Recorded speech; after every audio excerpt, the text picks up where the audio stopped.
আসসালামু আলাইকুম রাহমাতুল্লাহ। সাল্লাতু ওয়াসসালামু আলা রাসূলিল্লাহ। গত সপ্তাহেও এই নিয়ে একবার বিক্ষোভ হয়েছিল, কিন্তু সরকার পক্ষ থেকে কোনো এর পদক্ষেপ নেওয়া হইতেছে না।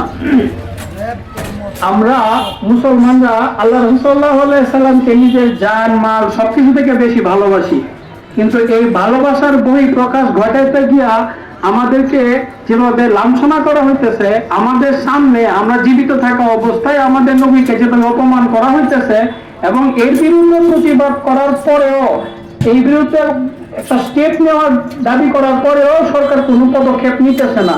ঠিক এরপরে যদি কোনো আশেকে রাসূল একদম শরিয়া সম্মত ভাবে ওই সাতিনকে তার কল্লা ফেলে দেয়, এতে কিন্তু আমাদের তখন আর কিছু করা থাকবে না। আপনারা বারবার তাওহীদি জনতা বললে আমাদেরকে ছোট করতেছেন। তাওহীদি জনতা যদি তাওহীদের রুলস ফলো করে, তাওহীদের যেই শাস্তি আছে ওই শাস্তি ফলো করে, তখন কিন্তু তাওহীদের জনতাকে আপনি থামিয়ে রাখতে পারবেন না।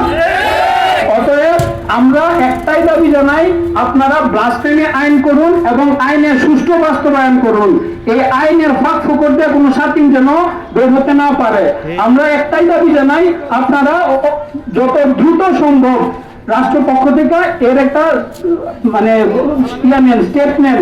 রাখাল রাহা সহ আলিফ গালিব এরকম আরো যারা শাহবাগী আছে, নাস্তিক আছে, তারা যেন তাদের জিহ্বাকে সামলায়। তাদের জিহ্বা যদি তাদের বাক স্বাধীনতা হয়, তাহলে আমাদের হাতের স্বাধীনতা কিন্তু আমাদের নিজেদের স্বাধীনতা হবে।